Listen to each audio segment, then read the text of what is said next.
Everyone, सभी का बहुत बहुत स्वागत करता हूँ आप सबका यूट्यूब चैनल बेस्ट एजुकेशन में। आज दोस्तों आप सब अच्छे होंगे, मस्त होंगे और अपने अपनी तैयारी को जबरदस्त तरीके से करोगे। यहाँ दोस्तों तैयारी आप लोग करते रहिए क्योंकि नज़दीक में एग्जाम है और आपको तैयारी करने की काफ़ी ज़्यादा जरूरत है। कॉन्सेंट्रेट होकर आपको अपनी तैयारी पर लग जाइए दोस्तों, ठीक है। हमारा आज का सेशन क्या है दोस्तों? आज का सेशन हमारा है आज हम डिस्कस करने वाले हैं साइंस का सब्जेक्टिव क्वेश्चन के बारे में। साइंस का ऑब्जेक्टिव क्वेश्चन मैंने अपलोड कर दिया था, अगर आपने नहीं देखा है तो इस वीडियो के डिस्क्रिप्शन में जाकर आप साइंस का ऑब्जेक्टिव क्वेश्चन आप देख सकते हैं, ठीक है। आज का सेशन में बात करने वाला है साइंस का सब्जेक्टिव क्वेश्चन, और साइंस का सब्जेक्टिव क्वेश्चन बहुत ज़्यादा इंपॉर्टेंट है, ऑब्जेक्टिव भी बहुत ज़्यादा इंपॉर्टेंट है, मॉडल सेट का सभी क्वेश्चन बहुत ज़्यादा इंपॉर्टेंट है। सभी क्वेश्चन काम कर लीजिए, ठीक है। अगर आपको कहीं से भी नॉलेज मिल रही है, कहीं से भी उसका नोट्स मिल रहा है, आप उसको नोट्स आप बनाते रहिए, ठीक है। हमारे चैनल के माध्यम से भी आपको सभी सब्जेक्ट्स का नोट्स आपको मिल जाएंगे। हालांकि कुछ दिनों से मैं वीडियो अपलोड नहीं कर पा रहा था, कुछ पर्सनल इश्यूज़ की वजह से मैं नहीं कर पा रहा था, ठीक है। अब से कंटिन्यू आपको वीडियो अपलोड होगी, आपको चिंता करने की आवश्यकता नहीं है, अपने तैयारी पर आप लग जाइए, ठीक है। तो चलिए आइए हम लोग आज देखते हैं और हम लोग सब्जेक्टिव क्वेश्चन में क्या क्या क्वेश्चन पूछा गया था और उसका आंसर को हम लोग समझाने का या फिर समझने का प्रयास करेंगे। चलिए आगे बढ़ते हैं, देखते हैं। सबसे पहला क्वेश्चन आपको स्क्रीन पे दिख रही होगी, सेक्शन ए, ठीक है। थोड़ा सा आपको सामान्य निर्देश जो यहाँ पे दिया गया है ये आपको पढ़ना जरूरी होता है। सामान्य निर्देश आपको पता चल जाएगा कि कौन सा मार्क कौन सा सेक्शन में कितना मार्क का है, ठीक है। जैसे आपको यहाँ पे सेक्शन ए में ये सारा आपको 2 मार्क का है, उसी आधार पर आपके लिखना है, ठीक है। सारा आपका क्या 2 मार्क का है। तो चलिए पहला क्वेश्चन क्या लिखा है आपको, जैसे लिखा पहला क्वेश्चन, चुंबकीय क्षेत्र रेखाओं के किन्हीं 2 गुणों को लिखिए। चुंबकीय क्षेत्र रेखाओं के क्या गुण होते हैं, उनके कोई 2 गुण आपको लिखना है। तो देखिए इसका उत्तर जैसे मैंने यहाँ पे लिखा है, चुंबकीय क्षेत्र रेखाओं के 2 गुण निम्नलिखित हैं। किस तरह के हैं? चुंबकीय क्षेत्र रेखाएं की दिशा उसके दक्षिण ध्रुव से उत्तर ध्रुव की ओर होती है, ठीक है। चुंबकीय क्षेत्र की रेखा क्या होती है? दक्षिण ध्रुव से उत्तर ध्रुव की ओर, दक्षिण ध्रुव से उत्तर ध्रुव की ओर होती है। दूसरा क्या लिखा है? चुंबकीय क्षेत्र रेखा एक बंद वक्र होती है, ठीक है ना। चुंबकीय क्षेत्र क्या होती है? एक बंद वक्र होती है। तो ये था चुंबक के कोई 2 गुण। जैसे हम बताएं तो चुंबक के बहुत सारे गुण हम लिख सकते थे, लेकिन हमें यहाँ पे सिर्फ 2 ही गुण लिखने के बारे में कहा गया था, तो हम 2 ही गुण लिखेंगे, ठीक है। ज़्यादा लिखने की आवश्यकता नहीं है। चलिए आगे बढ़ते हैं। क्वेश्चन 2 देखिए, क्वेश्चन 2 में आपसे पूछा है, अवतल दर्पण में बनते हुए प्रतिबिंब का एक स्वच्छ किरण आरेख खींचिए जब वस्तु को वक्रता केंद्र पर रखा जाता है। जब हम वस्तु को अवतल दर्पण पे जब हम किसी वस्तु को वक्रता केंद्र पर रखते हैं तो उसका प्रतिबिंब कैसे बनता है ये आपको बताना होगा, ठीक है। उसकी स्थिति क्या होगी? देखिए तो दोस्तों जब अवतल दर्पण की बात की जाए, ये आप देख सकते हैं फिगर में, ठीक है ना। ये आपका क्या है? अवतल दर्पण है, ये आपका अवतल दर्पण है। जब हम वस्तु को वक्रता केंद्र पर रखेंगे, ठीक है ना, वक्रता केंद्र पर रखेंगे तो कैसा प्रतिबिंब बनेगा उसको ध्यान से देखिए। जब वक्रता केंद्र पर किसी भी वस्तु को रखा जाता है, ठीक है, तो पहला रे क्या होगा उसका? पहला रे जाएगा दर्पण पे गया, यानी मुख्य अक्ष के समांतर गया। और हम लोग जानते हैं कि जितनी भी किरणें, प्रकाश की जितनी भी किरणें मुख्य अक्ष के समांतर जो भी किरणें जाएगी वो क्या होगा? दर्पण से टकराने के बाद फोकस से होते हुए कट जाएगी। ये ठीक है, क्लियर हो गया। यानी कि पहले वक्रता केंद्र पे जब हम रखे वस्तुओं को तो पहला जो उसका किरण है, यानी कि ये किरण ये आपका दर्पण की ओर जाएगी। दर्पण में टकराने के बाद कहाँ से जाएगी? मुख्य फोकस होते हुए जाएगी, मुख्य फोकस को काटेगी, ठीक है। फिर क्या है? चूंकि ये वक्रता केंद्र पर खड़ी है तो वक्रता केंद्र से होते हुए भी ये फोकस की ओर जाएगी। जब यहाँ से गई फोकस पे जाएगी, जब फोकस से होते हुए उसको प्रकाश जाएगी तो क्या होगा? दर्पण से टकराने के बाद वो क्या हो जाएगा? मुख्य अक्ष के समांतर हो जाएगा, ठीक है। उल्टा हमने क्या पढ़ा? हमने पढ़ा कि जब कोई किरण मुख्य अक्ष के समांतर जाएगी तो वो फोकस से होते हुए गुजरेगी, ठीक है। और जब फोकस से होते जाएगी तो फोकस से जब होते हुए जाएगी तो वो मुख्य अक्ष के समांतर हो जाएगी, इसके समांतर हो गई। इसके समांतर होकर कहाँ पे कट रही है? देख रहे कि आप यहाँ पे इस पॉइंट पे आपका कट रहा है, ठीक है। आपका कहाँ पे कट रहा है? इस पॉइंट पे आपका कट रहा है। तो जिस पॉइंट पे काटता है उसी पॉइंट पे क्या बनता है? प्रतिबिंब बनता है। तो हमारा इस पॉइंट पे हमारा क्या बनेगा? प्रतिबिंब बनेगा, ठीक है ना। ये पॉइंट हमारा क्या बना रहा है? प्रतिबिंब बना रहा है। अब प्रतिबिंब किस तरह का बन रहा है चलिए देखते हैं। क्योंकि ये अवतल दर्पण है, ठीक है। अब प्रतिबिंब की स्थिति क्या होगी? वक्रता केंद्र सी पर देख सकते हैं आप फिगर में कि हमारा वक्रता केंद्र पर ही प्रतिबिंब बन रहा है, ठीक है। कहीं और नहीं बना है, कहाँ बना है? वक्रता केंद्र पर ही बना है। आप देखेंगे किस तरह का बन रहा है। प्रतिबिंब की स्थिति हमारा वक्रता केंद्र सी पर होगा। प्रतिबिंब का साइज क्या होगा दोस्तों? तो प्रतिबिंब का साइज भी जो है ना बीम के साइज के बराबर होगा, यानी बीम का जो साइज था उसी के साइज के बराबर हमारा प्रतिबिंब का साइज भी हमारा होगा, ठीक है। आप यहाँ देख सकते हैं कि जितना साइज बीम का था उतना ही साइज का आपका प्रतिबिंब भी बना है, ठीक है। और कहाँ बना है? सी पर बना है, ठीक है। प्रकृति क्या होगी प्रतिबिंब की? वास्तविक तथा उल्टा होगा, ठीक है। वास्तविक उल्टा। देखिए अवतल दर्पण है तो अवतल दर्पण में हमेशा ही वास्तविक और उल्टा प्रतिबिंब बनता है। बस एक ही कंडीशन है जहाँ पे उसका वास्तविक और उल्टा प्रतिबिंब नहीं बनता है, आभासी और सीधा, एक ही कंडीशन बनता है, ठीक है। जब दर्पण के पीछे प्रतिबिंब बनता है उस समय पर क्या होता है? आभासी और सीधा प्रतिबिंब बनता है, ठीक है। चलिए क्लियर हो गया, आगे बढ़ते हैं। चलिए आगे बढ़ते हैं। क्वेश्चन नंबर 3 देखते हैं। क्वेश्चन 3 में आपसे पूछा है, उभयधर्मी ऑक्साइड किसे कहते हैं? उदाहरण दे। उभयधर्मी ऑक्साइड किसे कहते हैं? अब देखिए उभयधर्मी ऑक्साइड के बारे में समझते हैं। ऐसे धातु ऑक्साइड जो अम्ल तथा क्षारक दोनों से अभिक्रिया करके लवण तथा जल प्रदान करते हैं उभयधर्मी ऑक्साइड कहलाते हैं, ठीक है। कैसे कैसे हम लोग किसको कहेंगे अवधर्मी ऑक्साइड? ऐसे धातु ऑक्साइड, ऐसे धातु ऑक्साइड जिनमें अम्ल और क्षार से दोनों से अभिक्रिया करे, दोनों से अभिक्रिया करके लवण और जल प्रदान करते हैं, उसे हम क्या कहेंगे? अवधर्मी ऑक्साइड कहेंगे। ठीक है, उसका एग्जाम्पल क्या है दोस्तों? उसका एग्जाम्पल है L2O3 और ZNO, L2O3 और ZNO, ये दो उसका उदाहरण है। ये दोनों क्या है? अवधर्मी ऑक्साइड है। ये दोनों क्या करते हैं? अम्ल और क्षार दोनों से अभिक्रिया करके लवण और जल प्रदान करते हैं। ठीक है, इसलिए हम ये क्या कहते हैं? अवधर्मी ऑक्साइड कहते हैं। और ये चीज़ क्या बोल सकते हैं? इसका मतलब हम बोल सकते हैं कि ये जो दोनों है, इन दोनों में अम्ल और क्षार की प्रकृति पाई जाती है, दोनों गुण पाई जाती है। ठीक है, अम्ल और क्षार दोनों की गुण पाई जाती है, इसीलिए इसे हम क्या कहते हैं? अवधर्मी ऑक्साइड भी कहते हैं। चलिए, क्लियर हो गया? आगे बढ़ते हैं। क्वेश्चन नंबर 4 देखते हैं। क्वेश्चन नंबर 4 में आपसे पूछा है आधुनिक आवर्त नियम क्या है? आधुनिक आवर्त नियम, तो आधुनिक आवर्त नियम के अनुसार तत्व के गुणधर्म उनकी परमाणु संख्या का आवर्त फलन होता है। आधुनिक आवर्त ने कहा था कि तत्व का जो गुणधर्म है उनकी परमाणु संख्या के आवर्त फलन होता है, लेकिन मेंडलीव का आवर्त नियम क्या कहा था? मेंडलीव का आवर्त ने कहा था कि तत्व का जो गुणधर्म है उनके परमाणु द्रव्यमान के आवर्त फलन होता है। ठीक है, आधुनिक आवर्त जो है वो परमाणु संख्या पर आधारित था, और आपका जो मेंडलीव का आवर्त सारणी था वो आपका किस में था? परमाणु द्रव्यमान पे आधारित था। ठीक है, ये परमाणु संख्या के आधार पर बना गया है और वो परमाणु द्रव्यमान के आधार पर बना था। ठीक है, क्लियर हो गया?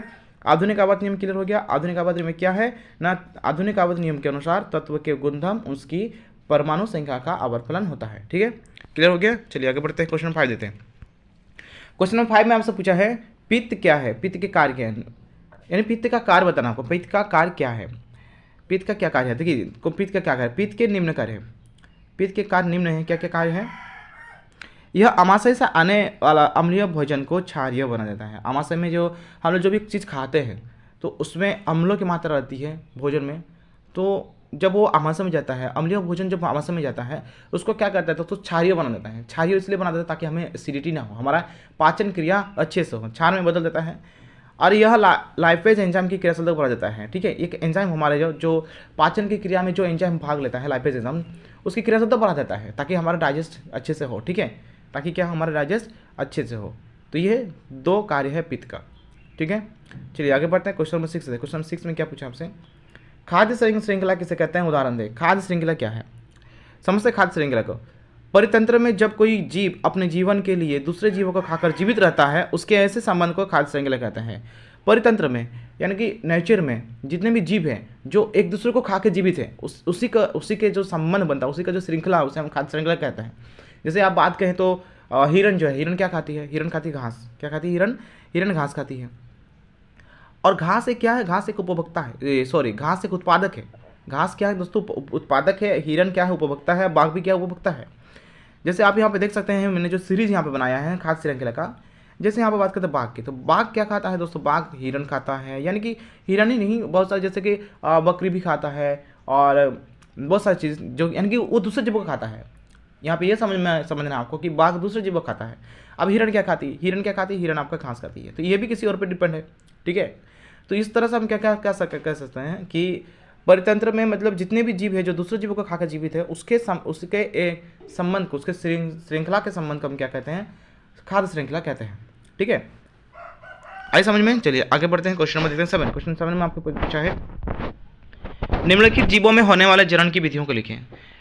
ये जो जीव है इनमें जनन की कौन सी विधि होती है ये आपको बताना होगा। हाइड्रा में क्या कौन सी विधि हाइड्रा में जनन होता है दोस्तों? मुकुलन विधि से हाइड्रा में जनन होता है। ठीक है, कौन सा विधि से होता है? मुकुलन होता है आपका। इसका राइट आंसर क्या होगा? मुकुलन। और राइजोपोस एक सवाल है। राइजोपोस में क्या होता है? राइजोपोस बीजाणु गठन के द्वारा आपका बनता है। ठीक है, बीजाणु गठन से आपका राइजोपोस का क्या होता है? जनन होता है। ठीक है, तो ये दो विधि हो गया। चलिए आगे बढ़ेंगे। अभी तो सेक्शन बी में आते हैं। सेक्शन ए का सवाल आपका कंप्लीट हो गया। सेक्शन ए का सवाल में आपका कितना था क्वेश्चन था? आपका 7 क्वेश्चन था जिसमें आपको 5 क्वेश्चन का उत्तर देना है। ठीक है, और कितने मार्क का था ये सभी आपका 2 मार्क्स का था। ठीक है, अब बताए सेक्शन बी, ये आपका 3 मार्क का होगा। 3 मार्क का है, इसमें से आपका इसमें भी किन्हीं 5 प्रश्नों का उत्तर देना है। ठीक है, चलिए आगे बढ़ते हैं, देखते हैं क्वेश्चन मेट को समझते हैं। देखिए क्वेश्चन मेट में क्या लिखा है? निकट दृष्टि दोष किसे कहते हैं? इस दोष के क्या कारण है? इसे दूर करने के लिए किस प्रकार का लेंस का प्रयोग किया जाता है? अब निकट दृष्टि दोष को हम लोग दोस्तों समझेंगे। ठीक है, देखिए निकट दृष्टि दोष क्या होता है, यहाँ पे लिखा गया है आपका उसका आंसर। तो निकट दृष्टि दोष वह दृष्टि दोष जिसमें कोई व्यक्ति निकट रखी वस्तुओं को स्पष्ट रूप से देख सकता है परंतु दूर रखी वस्तुओं को सुस्पष्ट नहीं देख पाता। यानी कि नज़दीक की वस्तु को स्पष्ट देख पाएगा, दूर की वस्तु को स्पष्ट रूप से नहीं देख पाता है। तो ऐसे दृष्टि दोष को हम क्या कहते हैं? निकट दृष्टि दोष कहते हैं दोस्तों। ठीक है, क्या कहते हैं ऐसे दृष्टि दोष को? निकट दृष्टि दोष कहते हैं। जिसमें क्या होता है, कोई व्यक्ति नज़दीक की वस्तु को आसानी से देख सकता है परंतु दूर की वस्तु को देखने में असमर्थ होता है। तो इस प्रकार का दृष्टि दोष को हम क्या कहेंगे? निकट दृष्टि दोष कहेंगे। अब इस दोष का कारण क्या है, ये क्यों होता है, इसका रीज़न क्या है? तो देखिए इस दोष का कारण क्या दिया है। इस दोष का कारण यह है कि अभिनेत्र लेंस की वक्रता का अत्यधिक हो जाना। जब अभिनेत्र लेंस का जो वक्रता है वो अगर अत्यधिक हो जाता है, ज़्यादा बढ़ जाए, तो हमें क्या होता है? नज़दीक का हम देख सकते हैं लेकिन जब दूर को देखने के लिए हम असमर्थ हो जाते हैं। ठीक है, नेत्र गोलक का लंबा हो जाना, ये दो रीजन है उसका।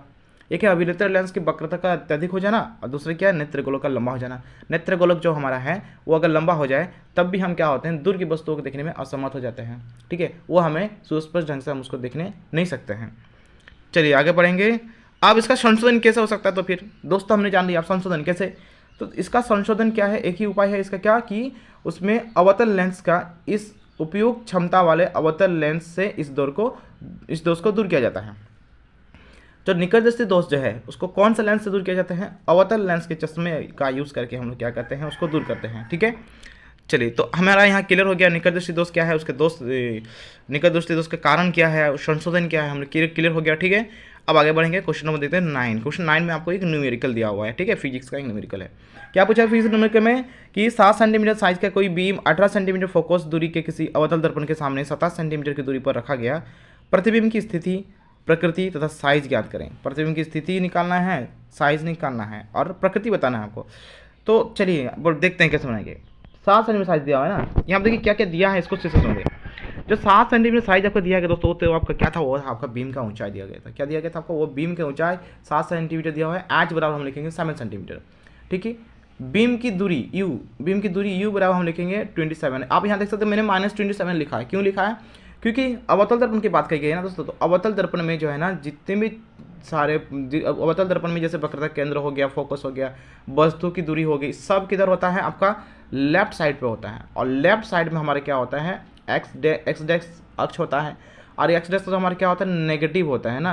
क्या होता है उसका? उसमें जितना भी मान आएगा वो नेगेटिव होगा। ठीक है, यानी कि बाईं और जितने भी चीज़ हम निकालेंगे, वस्तु की दूरी या फिर प्रतिबिंब, तो अवतल दर्पण में ज़्यादातर हमारा क्या होता है? माइनस में ही हम लेते हैं। फोकस दूरी भी हमारे यहाँ पे क्या होगा? माइनस में ही होगा। ठीक है, क्योंकि ये नेगेटिव लेफ्ट साइड पे होता है और ये नेगेटिव ले जाएगा। तो आपका यहाँ पे बीम की दूरी आपको कितना दिया है? दर्पण के सामने 27 सेंटीमीटर दूरी दिया है। बीम की दूरी क्या दी है? 27 सेंटीमीटर। तो हम लेंगे क्या? यू क्या लेंगे? यू बराबर हम लेंगे -27 सेंटीमीटर। ठीक है, अब आपको क्या दिया? देखिए फोकस दूरी, यहाँ देख सकते हैं आप, यहाँ पे लिखा गया कि फोकस दूरी 18 सेंटीमीटर का फोकस दूरी है। तो एफ बराबर हम क्या लिखेंगे? -18 सेंटीमीटर। मैंने कहा कि जैसे अवतल दर्पण की बात की गई है तो अवतल दर्पण का फोकस दूरी माइनस में होता है। ठीक है, क्योंकि उसका प्रतिबिंब कहाँ बनता है? प्रतिबिंब हमेशा उसका लेफ्ट साइड पे बनता है। ठीक है, तो लेफ्ट साइड पे क्या होता है? लेफ्ट साइड पे जब हम लेते हैं तो वहाँ पे आपका एक्स डेक्स अक्ष होता है। एक्स डेक्स अक्ष हमारा हमेशा नेगेटिव में होता है। ठीक है, हमें निकालना क्या क्या है इसको देख लीजिए। अभी निकालना था हमें क्या कि प्रतिबिंब की स्थिति निकालना था, जिसे हम भी से दिखाते हैं। प्रतिबिंब की स्थिति भी से भी निकालना है और क्या निकालना है? प्रतिबिंब का साइज, जिसे हम एच मान लेते हैं, वो निकालना है हमें। अब आइए चलिए बनाते हैं हम न्यूमेरिकल को। अब देखते हैं कि दर्पण सूत्र से हम दर्पण सूत्र का यहाँ पे यूज़ करके बनाएंगे। दर्पण सूत्र क्या होता है दोस्तों? यहाँ हम देख सकते हैं दर्पण सूत्र आपका क्या है? 1/v + 1/u = 1/f। ये आपका दर्पण सूत्र है, इसे आपको याद रखना है। ठीक है, जितना भी न्यूमेरिकल बनेगा इस तरह का न्यूमेरिकल, तो आपको दर्पण सूत्र याद रखिए। आप उसको दर्पण सूत्र याद रखेंगे तो आसानी से आप बना सकते हैं। अब हमें यहाँ पे तो 1/v तो हमें नहीं दिया था, हमें v निकालना है। तो हमने क्या किया? यहाँ पे 1/v = हमने कर दिया 1/f - 1/u।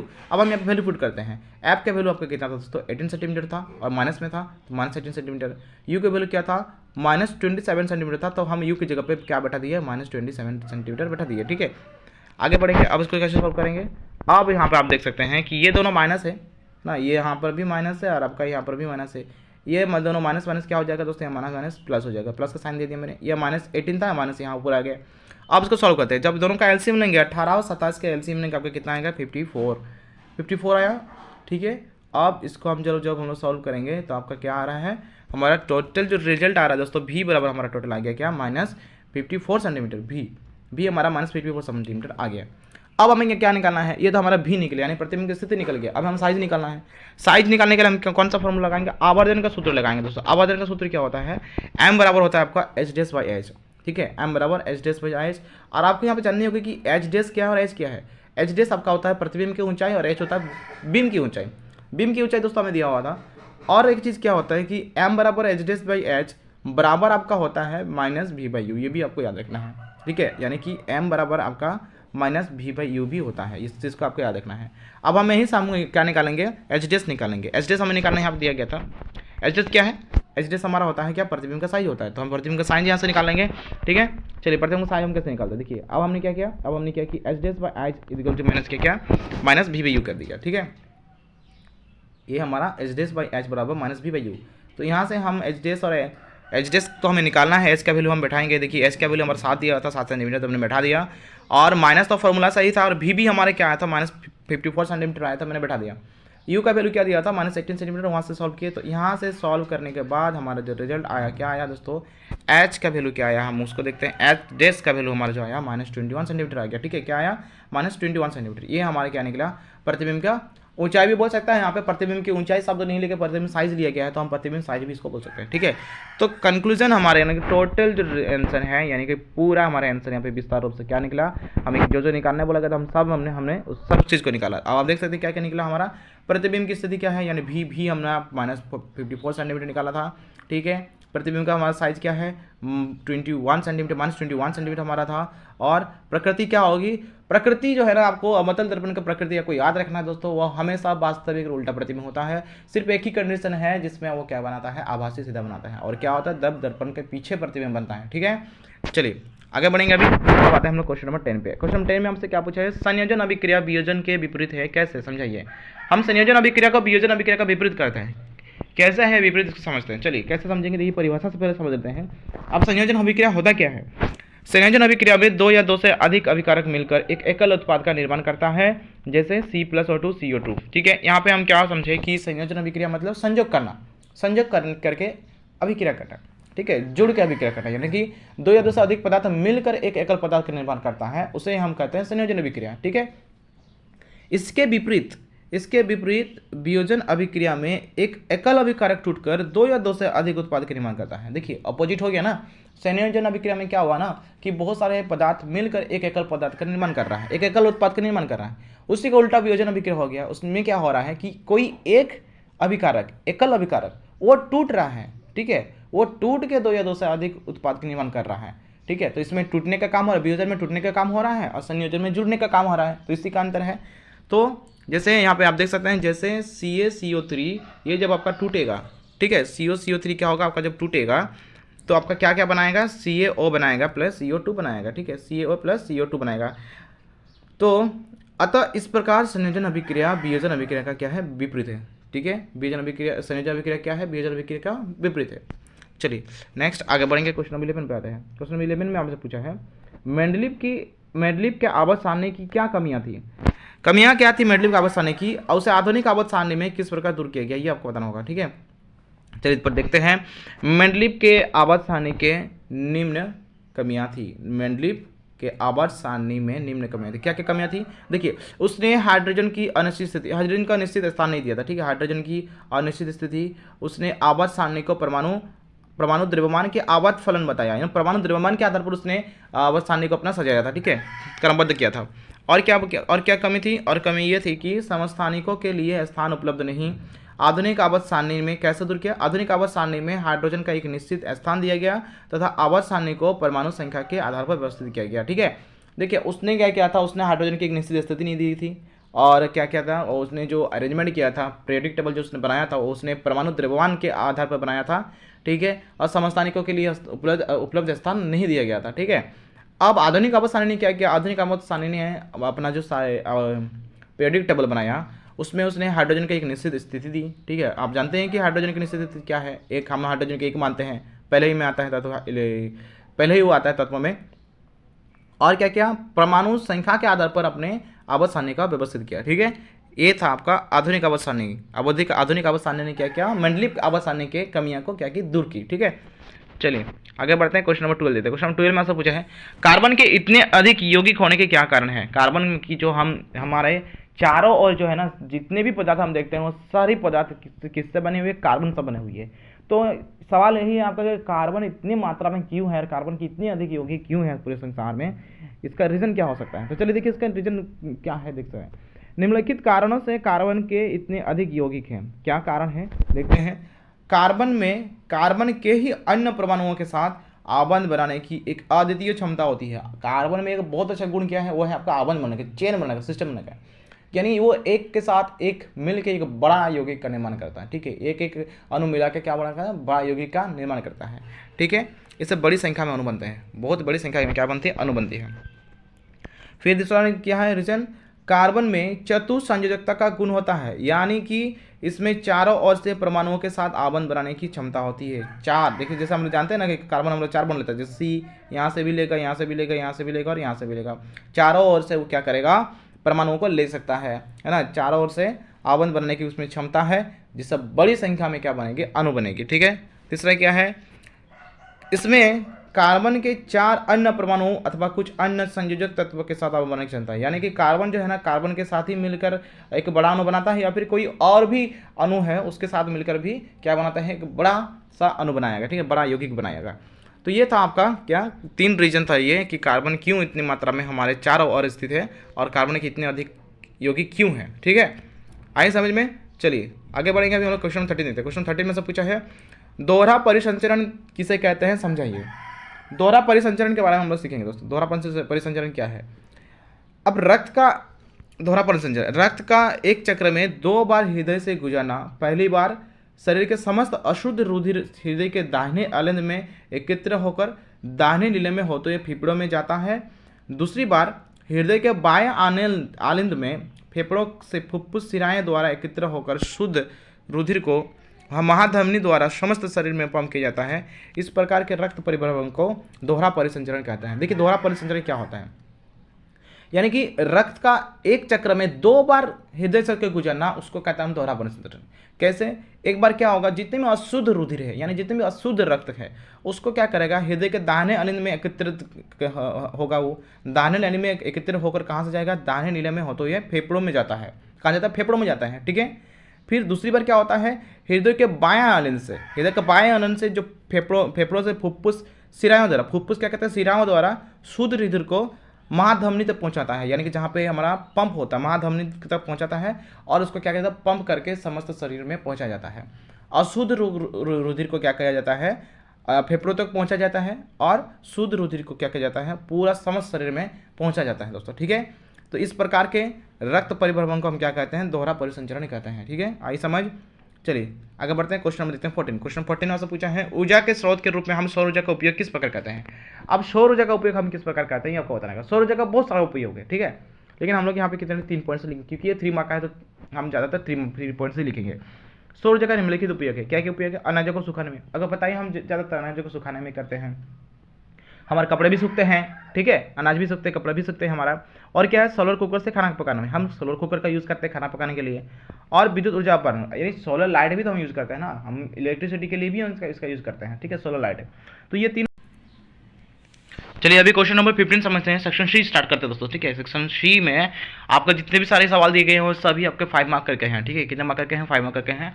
और इसमें से आपको कितने प्रश्नों का उत्तर देना है, 3 प्रश्नों का आपको इसमें से उत्तर देना होगा। ठीक है, तो चलिए क्वेश्चन नंबर 15 समझते हैं। क्वेश्चन 15 आपसे पूछा है, किसी चालक का प्रतिरोध किन कारकों पर निर्भर करता है। किसी चालक का प्रतिरोध किन कारकों पर निर्भर करता है, चलिए देखते हैं। नीचे लिखा हुआ है आपका, किसी चालक का प्रतिरोध निम्न कारकों पर निर्भर करता है। चालक की लंबाई पर। ठीक है, चालक की लंबाई पर, यानी कि आपका जो प्रतिरोध है वो चालक की लंबाई पर निर्भर करती है। यानी आर जो होता है डायरेक्टली प्रोपोर्शनल टू होता है एल। डायरेक्टली प्रोपोर्शनल यानी किसका मतलब ये हुआ, आर समानुपाती एल। इसका मतलब ये हुआ, अगर जितनी लंबाई होगी, ठीक है, अगर लंबाई ज़्यादा है तो प्रतिरोध भी क्या होगा, ज़्यादा होगा, और अगर लंबाई कम है तो प्रतिरोध क्या होगा, कम होगा। तो चालक की लंबाई पर क्या है, प्रतिरोध निर्भर करता है। और किस पर निर्भर करता है, अनुप्रस्थ काट की क्षेत्रफल पर। अनुप्रस्थ काट के क्षेत्रफल पर, यानी कि जो आर है ये आपका इनडायरेक्टली यानी कि इन्वर्सली भी बोलते हैं इसको, व्युत्क्रमानुपाती 1/a होता है। आर क्या होता है, व्युत्क्रमानुपाती होता है क्षेत्रफल के। यानी कि अगर प्रतिरोध ज़्यादा है इसका मतलब क्या होगा, एरिया कम होगा। ठीक है, और अगर एरिया ज़्यादा है तो क्या होगा, प्रतिरोध कम होगा। ठीक है, आ रहा है समझ में। पदार्थ की प्रकृति पर भी निर्भर करती है कि तार किस तरह का है, तार का गुण क्या है, जो उसको चालक होगा वो किस तरह का है, अच्छा है, गुड कंडक्टर है, गुड कंडक्टर तो होना ही चाहिए। और क्या होगा कि उसमें क्वालिटी किस तरह से है, तो पदार्थ की प्रकृति पर भी उसमें निर्भर करती है। ठीक है, और अब आते हैं, ये तो क्या था आपका 15 का ए का सवाल था, 15 का बी का सवाल देता है। 15 में दो सवाल पूछे गए थे, एक ए और एक बी। बी में क्या पूछा है देखिए, बी में आपको सवाल पूछा है प्रतिरोध 2 ओम 3 ओम और 6 ओम के तीन प्रतिरोधों को किस प्रकार संयोजित करेंगे कि संयोजन का कुल प्रतिरोध क्या हो, पहले 11 ओम हो, उसके बाद 1 ओम हो। अब यहाँ पे सवाल ये पूछा है, आपको तीन प्रतिरोधक दिया है, 2 ओम 3 ओम 6 ओम। पूछ रहा है कि तीनों प्रतिरोध को आप किस प्रकार संयोजित करेंगे कि पहले आपको 11 ओम का आपका क्या मिले, कुल प्रतिरोध मिले, और दूसरा में आपका 1 ओम का मिले। अब आपको यहाँ पे ये चीज़ को याद रखना होगा कि श्रेणी क्रम और पार्श्व क्रम आपको यहाँ पे याद रखना होगा। ठीक है, देखिए दोस्तों, पहला पर हम क्या करेंगे ना, पहले हम श्रेणी क्रम में अरेंजमेंट करेंगे, क्योंकि श्रेणी क्रम में क्या होता है, कुल प्रतिरोध क्या होता है, कुल प्रतिरोध निकालने के लिए हम तीनों प्रतिरोधकों को क्या कहते हैं, जोड़ देते हैं। ठीक है ना, सभी को क्या कह देते हैं, जोड़ देते हैं, सभी प्रतिरोध को। तो जैसे जोड़ेंगे 11 में हो रहा है, यानी हम श्रेणी क्रम में करेंगे। ठीक है, तो आइए देखते हैं इसका सॉल्यूशन मैंने यहाँ पे लिखा हुआ है, आप देख सकते हैं। 15 का बी, पहले क्या है, जब 11 ओम प्रतिरोध के लिए हम क्या करेंगे, श्रेणी क्रम में संयोजित करने पर हम श्रेणी क्रम में संयोजित करेंगे। ठीक है, यहाँ पर श्रेणी क्रम का मैंने फिगर भी बना दिया था। अब श्रेणी क्रम में जब संयोजित करेंगे तो श्रेणी क्रम में जब प्रतिरोध को संयोजित करते हैं, उसको कुल प्रतिरोध निकालने का फॉर्मूला क्या होता है हमारा, R1 + R2 + R3, RE = R1 + R2 + R3। तो हम यहाँ क्या करेंगे, तीनों प्रतिरोधकों को जोड़ देंगे। जब हमने जोड़ा तो हमारा आंसर कितना आया, देख सकते हैं हम 11 ओम आया। ठीक है, 2 3 5 6 11 हो गया, 11 ओम आ गया। ठीक है, इस प्रकार हम क्या कर सकते हैं कि पहला जो प्रतिरोध है, अतः 11 ओम प्रतिरोध के लिए हम यहाँ पे थोड़ा सा क्या लिख दिए कि 11 ओम प्रतिरोध के लिए श्रेणी क्रम में संयोजित करेंगे। ठीक है, जब हम 11 ओम प्रतिरोध हमें चाहिए तो हम क्या करेंगे, तीनों प्रतिरोधकों को हम जैसे ही श्रेणी क्रम में संयोजित करेंगे हमें 11 ओम प्रतिरोध मिल जाएगा। ठीक है, नेक्स्ट आगे बढ़ते हैं। अब 1 ओम पाने के लिए क्या करेंगे, आप देख रहे हैं कि हम तीनों को जोड़ के तो एक नहीं निकाल सकते, इसका मतलब ये करना होगा हमें उसका यानी कि पार्श्वक्रम में संयोजित करेंगे। पार्श्वक्रम में क्या होता है, धारा का मान घटता है, सॉरी धारा का मान नहीं, प्रतिरोध का मान घटता है दोस्तों। ठीक है, पार्श्वक्रम संयोजन में प्रतिरोध का मान घटता है, क्योंकि उसमें हम क्या करते हैं, उसको बांट देते हैं। देखते पार्श्वक्रम में जब हम संयोजित करते हैं तो कुल प्रतिरोध का फॉर्मूला क्या होता है, क्या 1/RE = होता है 1/R1 + 1/R2 + 1/R3। देख सकते हैं आप यहाँ पे फिगर में कि मैंने इसको पार्श्वक्रम संयोजन में व्यवस्थित कर दिया है। ठीक है, अब क्या होगा, हम यहाँ पे क्या करेंगे, निकालेंगे। हम जोड़ दिए 1/2 + 1/3 + 1/6, 1/2 ओम + 1/3 ओम + 1/6 ओम। सभी के एलसीएम लेंगे, हमारा क्या होगा, नीचे एलसीएम लेंगे, 2 3 और 6 के एलसीएम लेंगे, 6 आएगा। यहाँ से हम एलसीएम प्रोसेस से इसको जोड़ दिए। ठीक है ना, एलसीएम प्रोसेस आई होप आपको आती होगी। तो एलसीएम प्रोसेस से जैसे जोड़ दिया तो हमारा ऊपर भी 6 है, नीचे भी 6 है, 6 कट जाएगा, कितना है हमारा 1 ओम आएगा। ठीक है, 1/RE = हमारा क्या आया 1 ओम, तो RE = क्या हो जाएगा हमारा 1 ओम। तो यहाँ से हमारा मिल गया। तो यहाँ पे हमें क्या मिला कंक्लूजन, कि जब हम क्या किए, जब हम प्रतिरोध को पार्श्वक्रम में संयोजित किए तो हमें क्या मिला, 1 ओम मिला, है ना। तो यहाँ क्या लिखे हमने, लास्ट कंक्लूजन हमारे क्या लिखे हमने लिखा कि अतः 1 ओम प्रतिरोध के लिए पार्श्वक्रम में संयोजित करेंगे। ठीक है, 11 ओम के लिए क्या करेंगे, श्रेणी क्रम में करेंगे, और पार्श्वक्रम 1 ओम के लिए क्या करेंगे, पार्श्वक्रम में करेंगे। इस तरह का सवाल आपको जितना भी दिया रहेगा ना दोस्तों, अगर मान के चलिए आपको कहीं दूसरी जगह पर दिया रहेगा 18 ओम बोलेगा और आपको देगा 4 ओम, तो आप देख सकते हैं कि ये 4 तो हमारा छोटा है ना, 4 जब हमारा छोटा है इसका मतलब हम पार्श्वक्रम में सजाएंगे। 18 ओम हमारा ज़्यादा है, इसका मतलब हम क्या करेंगे, तीनों को जोड़ देंगे। ठीक है, आई समझ, जब ज़्यादा दिया रहेगा तो आप जोड़ देना है। चलिए आगे बढ़ेंगे। अभी आगे हम कहते हैं क्वेश्चन नंबर 16 देखते हैं। बहुत इंपॉर्टेंट सवाल है ये, वेरी इंपॉर्टेंट, आप इसको एकदम बारीकी से समझिए। और ये डायनोमो है एक, और एक तरफ विद्युत मोटर, ये दोनों बहुत इंपॉर्टेंट है दोस्तों, इसको बहुत अच्छे से आप लोग समझिएगा। ठीक है, विद्युत मोटर का भी मैं अपलोड कर दूंगा। ठीक है, चलिए पढ़ता है इसको। डायनामो क्या है, यह किस सिद्धांत पर कार्य करता है, प्रत्यावर्ती धारा डायनामो की बनावट एवं कार्य का वर्णन करे। कार्य बताना है, उसका बनावट क्या होता है वो आपको बताना है, फिगर भी बनाना है। तो पहले डायनामो को समझ लेते हैं। डायनामो क्या होता है, डायनामो एक विद्युतीय उपकरण है जो यांत्रिक ऊर्जा को विद्युत ऊर्जा में बदलता है। डायनामो जिसे हम जनरेटर कहते हैं दोस्तों, ठीक है, जनरेटर आप सब समझ, जनरेटर बोलने से सबको आप लोग समझ जाएंगे, मुझे पता है। तो जनरेटर जिसको कहते हैं, तो जनरेटर का काम क्या है, जनरेटर यांत्रिक ऊर्जा को विद्युत ऊर्जा में करते हैं। हम लोग जनरेटर में घर में जो यूज़ करते हैं, शादी ब्याह पार्टी में कभी भी यूज़ करते हैं। तो क्यों करते हैं हम लोग इलेक्ट्रिसिटी के लिए यूज़ करते हैं, ताकि लाइट अगर कट जाए फिर भी हमारा लाइट चलते रहे। ठीक है, तो जनरेटर का काम क्या है, वो यांत्रिक ऊर्जा को विद्युत ऊर्जा में बदल देता है। ठीक है, अब सिद्धांत, ये कौन सा सिद्धांत पे कार्य करता है, तो ये जो है इसका सिद्धांत क्या है, यह यहाँ पे यहाँ नहीं होता, यहाँ पे यह हो जाता है, ये गलती से यहाँ पे यहाँ लिखा गया। ठीक है, आप लोग यह लिखिएगा। ठीक है ना, यह विद्युत चुंबकीय प्रेरण के सिद्धांत पर कार्य करता है। किसके सिद्धांत पे काम करता है, विद्युत चुंबकीय प्रेरण के सिद्धांत पर। ठीक है, अब आते हैं यहाँ पे कि उसकी तब बनावट क्या होती है, देख सकते हैं अब बनावट किस तरह की है, इसको हम लोग समझते हैं। देखिए बनावट का समझ लेते हैं। अब ये बनावट किस तरह का होता है, बनावट जो यहाँ पे दिया हुआ है इसको एकदम ध्यानपूर्वक बारीकी से समझ लीजिए, ठीक है ना। बनावट क्या दिया हुआ है, इसमें एक घूर्णी आयताकार कुंडली ABCD होती है। देखते हैं फिगर में, आप यहाँ फिगर में देख सकते हैं, आपको एक आयताकार कुंडली ABCD दिखाई दे रही होगी, ठीक है। यहाँ आप देख सकते हैं, यहाँ ये जो पार्ट लिखा हुआ है ये एक घूर्णी है, ABCD आयताकार घूर्णी है, ठीक है। अब क्या है उसके बाद, जिसे स्थायी चुंबकों के ध्रुव जिसे स्थायी चुंबक के ध्रुवों N तथा S के बीच रखा जाता है। अब ये जो आयताकार ABCD है, जैसे कि आप फिगर में देख रहे हैं, जो आयताकार ABCD है इसे कहाँ पर रखा गया है, दो स्थायी चुंबक क्या क्या, एक है N और S, ये दोनों क्या है दोस्तों, ये दोनों आपका चुंबक है, ठीक है ना, मैग्नेट है। इन दोनों के बीच में क्या किया गया, उसको रखा गया है, ठीक है। आगे बढ़ते हैं आगे, और क्या लिखा हुआ है, इस कुंडली के दोनों सिरों में दो वलयों R1 तथा R2 जुड़े होते हैं। अब यहाँ पे R1 R2 दो वलय यहाँ पे जुड़ा हुआ, रिंग, दो रिंग आपको दिख रही है, देखिए फिगर में दो रिंग आपको दिख रही होगी, ठीक है। ये आपका क्या है दोस्तों, R1 है, और ये आपका क्या है, R2 है। दो रिंग आपको यहाँ पे दिख रही होगी, R1 R2 क्या है, जुड़ा हुआ है, दो रिंग, है ना। अब आगे बढ़ते हैं, और क्या क्या क्या दिया गया है, दो ब्रूसों B1 तथा B2 को वलय R1 तथा R2 पर दबा कर रखा गया है। दो ब्रास यहाँ पर है, B1 और B2, दो ब्रास आपको यहाँ पे दिख रही है। ये देखिए आपका B1 ये एक तो ब्रश है, ठीक है, और ये आपका B2 है, ये आपका ब्रश है। दोनों जो ब्रश है ना, उसको कहाँ पे दबा कर रखा गया है, ये जो वलय है ना, R1 R2 जो वलय है, इस पर दबा कर उसको रखा गया है, ठीक है, दबा कर रखा गया है।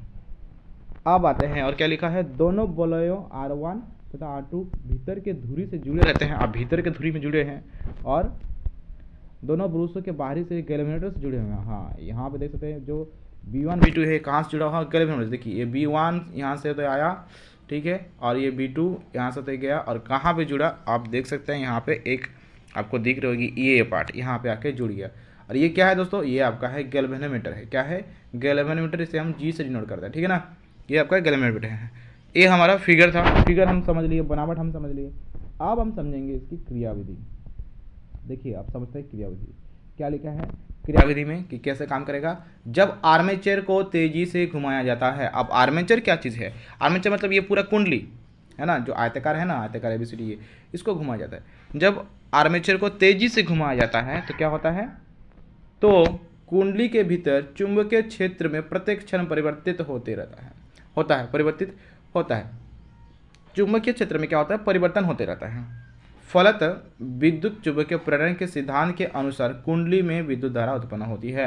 विद्युत चुंबकीय प्रेरण के सिद्धांत के अनुसार क्या हो गया, जब कंटिन्यूसली हम आर्मेचर को तेजी से घुमाते रहेंगे तो चुंबकीय क्षेत्र में प्रत्येक क्षण क्या होगी, परिवर्तित होगी। चुंबकीय क्षेत्र में परिवर्तित होने के कारण क्या होगा, उसमें क्या उत्पन्न होगा, विद्युत धारा उत्पन्न होगी, ठीक है, विद्युत धारा उत्पन्न होगी। उसके बाद क्या है यहाँ पे, जब कुंडली का AB भाग ऊपर, अब आता है कुंडली का AB भाग, ये ABCD है आपका, ठीक है, ये ABCD क्या है, कुंडली है, तार लपटा उसमें, ये भाग जब ऊपर जाएगा, जब AB कुंडली क्या होगा, ऊपर जाएगा, तो क्या होगा, CD क्या आएगा, नीचे आएगा। जब AB भाग ऊपर हुआ, ठीक है, AB भाग ऊपर और CD भाग नीचे रहता है, AB रहेगा ऊपर और CD रहेगा नीचे, तब क्या होता देखते हैं, जब AB भाग ऊपर और CD भाग नीचे रहता है तब धारा ABCD की दिशा में प्रभावित होती है। चलिए देखते हैं, यहाँ पे फिगर देख लेते हैं क्या बोला गया। जब होगा AB ऊपर, तो AB ऊपर हुआ, CD नीचे, ठीक है, AB ऊपर CD नीचे, तो धारा किस दिशा में प्रभावित होगी, ABCD की दिशा में प्रभावित होगी, ठीक है, ये इस तरह का घूमेगा, ठीक है ना, ABCD की दिशा में धारा प्रवाहित होगी। अब उसके बाद क्या लिखा है, और जब DC ऊपर, यहाँ पे DC ऊपर होता है दोस्तों, यहाँ पे मिसप्रिंट हो गया है, यहाँ पे जब DC यहाँ पे क्या लिखा जाता है, ऊपर होता है ना, आप यहाँ पे ऊपर लिखेंगे, और जब DC कहाँ पे होगा, ऊपर, और AB नीचे रहता है, तब धारा DCBA की दिशा में प्रभावित होती है। अब आते हैं, जब DC ऊपर, DC का मतलब हो गया ये पार्ट, ठीक है, अब ये ऊपर हुआ, ठीक है, अब इसको क्या करेंगे, ऊपर, ये ऊपर हुआ, AB हो गया नीचे, तो धारा कौन सी दिशा में प्रवाहित करेगी, आपका DCBA की दिशा में प्रवाहित होगी, ठीक है, धारा DCBA के रूप में दिशा में प्रवाहित होगी। अर्थात प्रत्येक आधे चक्कर के बाद धारा की दिशा बदलती रहती है। प्रत्येक आधे चक्कर के बाद क्या होगा, धारा की दिशा बदलती रहेगी, ठीक है ना। जब ए बी ऊपर सी डी नीचे तो धारा की दिशा ए बी सी डी की दिशा में हो गई। जब आपका सी डी या डी सी ऊपर ए बी नीचे तो धारा डी सी बी ए के रूप में होगी। यानी कि प्रत्येक आधे चक्कर में क्या हो रहा है, धारा की दिशा बदलती रहती है ना। प्रत्येक आधे चक्कर में धारा की दिशा बदलती रहती है। इस प्रकार आधे चक्कर में धारा शून्य से महत्तम तक पहुंचती है। शून्य से क्या होता है, उसका धारा की दिशा बदल मतलब कि धारा का मान बढ़ जाता है शून्य से। आधे चक्कर में शून्य से अधिक होता है और अगले आधे चक्कर में धारा महत्तम से घटकर शून्य हो जाता है। एक बार शून्य से बड़े धारा का मान बस शून्य से बढ़ जाता है, फिर एक बार बढ़कर घटकर क्या हो जाता है, शून्य हो जाता है, फिर एक बार घटकर शून्य हो जाता है। धारा के परिवर्ती मान होने के कारण इस धारा को प्रत्यावर्ती धारा कहते हैं। परिवर्ती मतलब कि धारा का मान बदलते रहता है, ठीक है, कभी ज़्यादा कभी कम। तो परिवर्तित होने के कारण इस धारा को क्या कहा जाता है, प्रत्यावर्ती धारा कहा जाता है। इस धारा को प्रत्यावर्ती धारा कहते हैं, ठीक है। तथा इस प्रकार के डायनामो को प्रत्यावर्ती या एसी डायनामो कहते हैं, ठीक है। आई समझ, इस प्रकार के डायनामो को क्या कहेंगे, एसी अल्टरनेटिव करंट कहेंगे या फिर प्रत्यावर्ती डायनामो कहेंगे, ठीक है ना। क्या होता है इसमें जनरेटर में क्या होता है दोस्तों, आधे चक्कर में क्या होता है, धारा की दिशा हमेशा बदलती रहती है। और धारा की दिशा बदलने के कारण इसको हम क्या कहते हैं, परिवर्तित धारा या फिर प्रत्यावर्ती धारा कहते हैं। और इस डायनामो को क्या कहेंगे, जनरेटर को क्या कहेंगे, एसी डायनामो या फिर प्रत्यावर्ती डायनामो कहते हैं, ठीक है। आइए समझ डायनामो को। थोड़ा सा इसको मेहनत थोड़ा सा करिएगा आप और अच्छे से समझने का, फिगर अच्छे से बनाने की कोशिश करिएगा, अच्छे से हो जाएगा आपका, ठीक है। चलिए, तो ये हमारा डायनामो क्या है, ये हमारा कंप्लीट हो गया। अब हम आगे बढ़ेंगे, क्वेश्चन नंबर 17 पे आएंगे, ठीक है। क्वेश्चन नंबर 17 में आपको दिया है निम्नलिखित समीकरण को संतुलित कीजिए। ये तो बहुत आसान है, आप आसानी से समझ लीजिए और आसानी से आप सक जाएंगे, ठीक है। देखिए अब इसको संतुलित कैसे करेंगे। पहला था आपका NH2 और आपका पहला था क्या, N2H2 क्या करेंगे कि संतुलित। अब देखिए N2H2 कैसे संतुलित करेंगे। हम क्या करेंगे ना, 2NH3, यहाँ पे 2NH3 तो पहले से नहीं दिया हुआ था, आपको NH3 दिया हुआ था, यहाँ पे मैंने 2 लगा दिया था। यहाँ पे हम यहाँ पे इसको संतुलित करने के लिए यहाँ पे 3 दे देंगे ना, H2 की जगह पे आप 3 दे दीजिए, आप यहाँ पे आपका 2 दे दीजिए, आपका यहाँ पे क्या हो जाएगा, संतुलित हो जाएगा, ठीक है। आगे बढ़ते हैं। Fe प्लस H2O क्या लिखा हुआ आपके, Fe plus H2O, Fe3O4 plus H2। अब इसको कैसे संतुलित करेंगे, यहाँ आप देख सकते हैं कि Fe यहाँ पे कितना है दोस्तों, Fe यहाँ पे सिर्फ सिंगल है, यहाँ पे Fe आपका 3 है। इसका मतलब हम Fe में 3 देंगे। देखिए आप नीचे देख सकते हैं मैंने Fe में 3 दिया। हाइड्रोजन यहाँ पे 2 है, हाइड्रोजन बैलेंस है, बट हमारा ऑक्सीजन 4 है, ऑक्सीजन बैलेंस नहीं है। तो ऑक्सीजन को 4 करने के लिए जब मैंने हाइड्रोजन की जगह पे 4 दिया तो हाइड्रोजन का वैल्यू टोटल कितना हो गया, अभी यहाँ पे हाइड्रोजन का वैल्यू टोटल हो गया आपका 8 हो गया। तो मुझे 8 तो हाइड्रोजन को बनाना होगा, तो 8 बनाने के लिए मैंने क्या कर दिया, 4 लगा दिया हाइड्रोजन पे, तो यहाँ पे आपका बैलेंस हो गया, ठीक है। ध्यान से आप देखेंगे तो आप आसानी से समझ जाएंगे इसको, ठीक है। अब आते क्वेश्चन, उसके ऑप्शन 3 जो था ना, ऑप्शन 3 में आपका पूरा बैलेंस किया, आपको बैलेंस करने की जरूरत नहीं है, आप देख सकते हैं NaCl प्लस HNO3। तो NaCl जो है इसमें सोडियम की अगर बात करें हम, सोडियम तो यहाँ पे सोडियम 1 है, बैलेंस है। क्लोरीन की अगर बात करें Cl में, तो क्लोरीन भी यहाँ पे 1 है, बैलेंस है। Ag सिल्वर की बात करें, ये भी हमारा बैलेंस है। NO3 की बात करें तो ये भी हमारा बैलेंस है। तो यहाँ पे सारा चीज़ हमारा बैलेंस है, बैलेंस, हमको यहाँ पे कोई भी संख्या देने की आवश्यकता नहीं है, ठीक है। अब आएंगे हम लोग H2 प्लस Cl2। H2Cl2 क्या होगा हमारा, 2HCl लगा आगे, मतलब HCl की जगह पर आप 2 लगा दीजिए, आपका बैलेंस हो जाएगा, ठीक है। और आपका दूसरा क्या लिखा था, Mg प्लस HCl लिखा हुआ था, MgCl2 प्लस H2 लिखा था। इसमें हम क्या करेंगे, HCl में हम 2 लगा देंगे, ठीक है, HCl में 2 लगा देंगे तो हमारा बैलेंस हो जाएगा, ठीक है। ये हमारा बैलेंसिंग पार्ट कंप्लीट। आगे बढ़ते हैं। अब आते हैं कि मनुष्य के पाचन तंत्र का नामांकन चित्र। ये बहुत ज़्यादा इंपॉर्टेंट दोस्तों, चित्र आपको जो है ना बायोलॉजी पार्ट में बहुत सारा पूछा जाता है। चित्रों को थोड़ा सा और मेहनत करिए, चित्र जो है ना बनाने का प्रैक्टिस करना स्टार्ट कर दिए।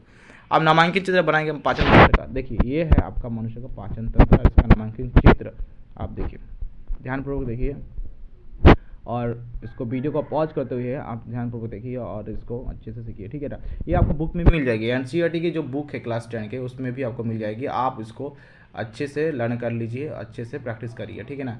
NCERT की जो बुक है क्लास 10 का, उसमें आपको ये पूरा फिगर मिल जाएगी। और नाम सब कैसे लिखना है ध्यान से पढ़ो, इसको देख लीजिए, ठीक है ना। थोड़ी सी मेहनत कर लगेगी, लेकिन हाँ कोशिश करेंगे तो बहुत अच्छे से कर सकते हैं, कोई दिक्कत नहीं इसमें। चलिए अब क्वेश्चन नंबर 19 देखते हैं। क्वेश्चन नंबर लास्ट क्वेश्चन हमारा है, क्या पूछा है, मानव के बच्चे में लिंग निर्धारण को समझाइए। अब मानव के बच्चे में लिंग निर्धारण कैसे होता है, कैसे लड़का या लड़की पैदा होता है, ये इसको बारे में हम लोग समझेंगे। देखिए क्या है, मानव के बच्चे में लिंग निर्धारण उसके पिता के गुणसूत्र पर निर्भर करता है। एकदम बात सही है, पिता के गुणसूत्र पर निर्भर करता है। यानी कि किसी का लड़का हो रहा है लड़की हो रहा है, किस पे डिपेंड होता है, पिता पर डिपेंड होता है।